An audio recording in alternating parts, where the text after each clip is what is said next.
Exciting day today, we get to sand our floors. Stick with us and we'll show you how to do it.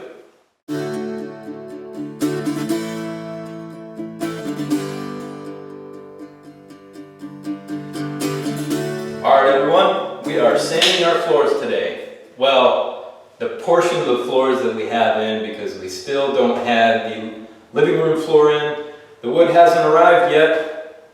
And I had so many bad boards, we had to return them. That's what happens when you buy this soft pine. But it's inexpensive for real hardwood, or, well, it's actually soft wood, but real wood nonetheless.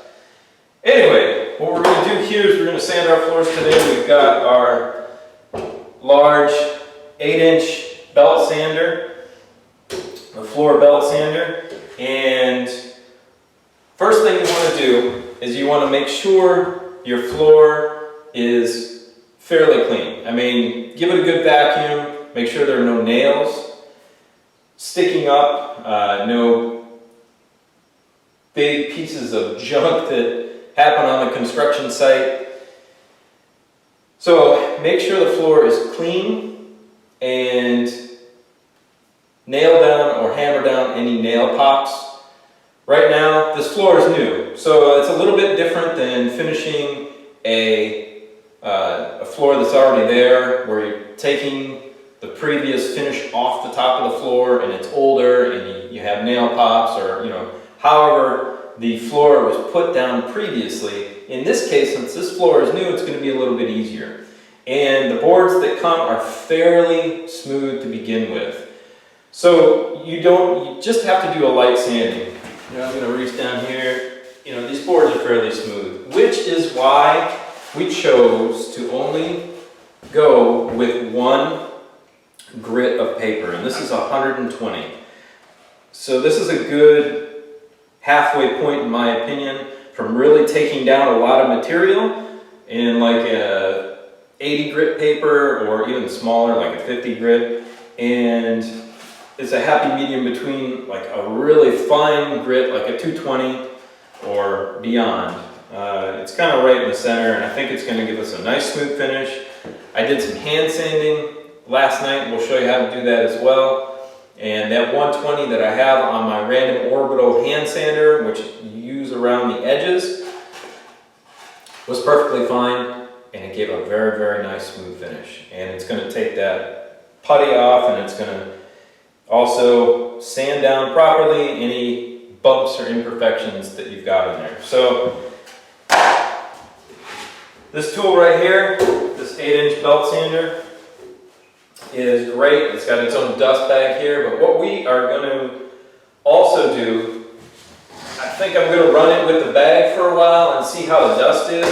If the dust is overwhelming, we're going to hook up our shop vac to it as well. I've got fairly long hose here on the shop vac, so we can utilize that as a dust collection system. You can also check out that dust collector video that I showed you how to build, and use that in between the two.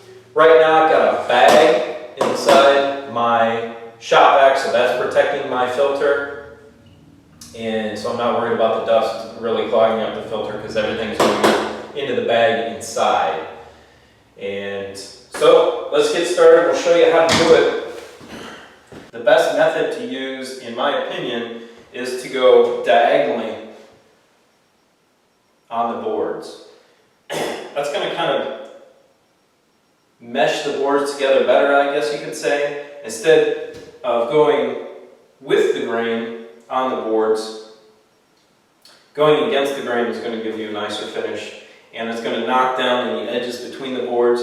If it happens where you're sanding with the boards, with the grain like this, and you miss a ridge between the two boards, you're going to have to come back and hand sand that later. But if you go diagonally to the boards, you're not going to have that issue, and it's going to be, in my opinion, a quicker, better process to do that. So let's get started.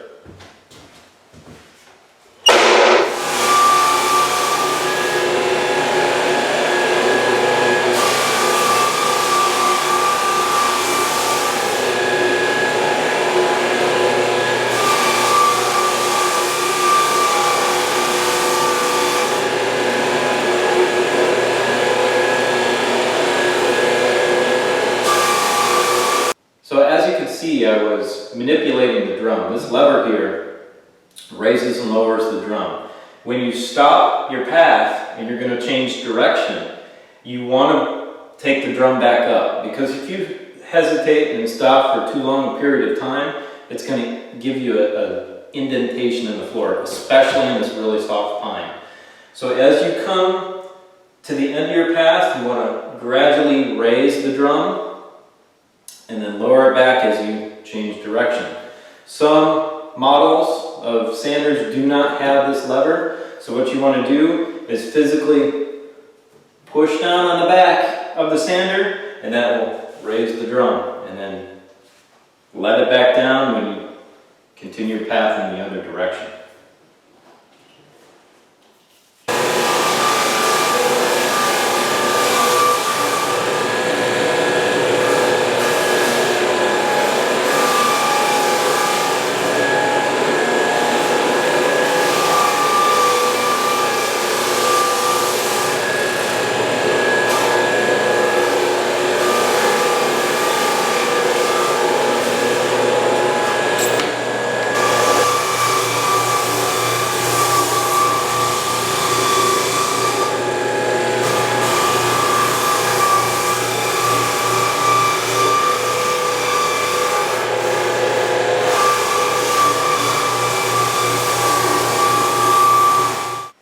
Now here's a little issue with these large sanders. They're so powerful that some of the putty that we put in some of these small cracks, you know, the cracks might not have been deep enough, or our prep, there might have been some sawdust in there causing the putty not to stick very well, but the sander just popped that out, so we'll have to come repair that later and do a little hand sanding over it.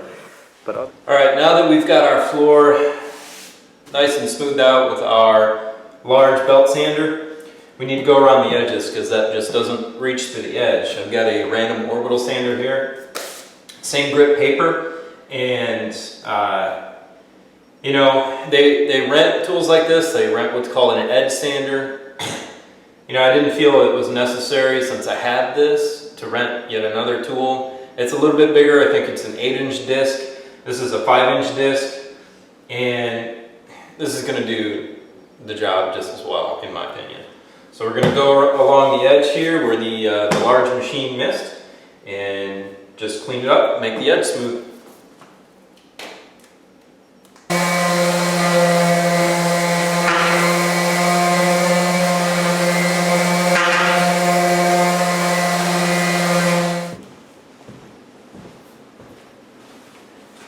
Just wanted to show you real quick on this model that our sandpaper is pretty worn out. This is the one that came on it. You usually have to buy a couple extra. It should last you. This one was already used from the previous wrencher, but it still had some nice grit on it. Now we've gummed it up pretty good. We've got a replacement here, and this model is really easy. It's just slip on, slip off onto the sanding drum.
Well, that was fun. Was it hard work?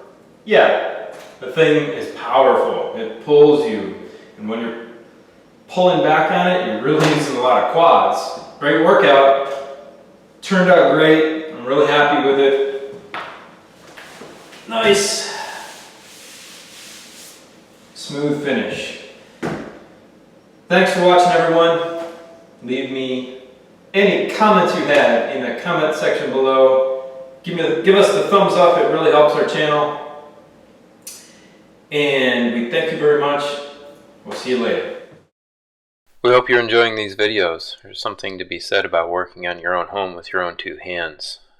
This is part 2 in the video series in showing you how to refinish and redo your floors. Check out part 1 on the right hand side of the screen as we show you how to install the floor itself. And we will be updating the video series soon and showing you how to refinish the floor. Give us the like on the video. We surely appreciate it and it helps us out a lot. Also, subscribe to our channel as we'll be putting out more content like this, and we hope you join us. Also, go visit our blog at www.countrylivingexperience.com. We also have a tool store there where we share our recommended tools, and you can click on those for purchase. We surely appreciate your help, your love, your kindness, your good thoughts, and everything else. Have a great day, everyone.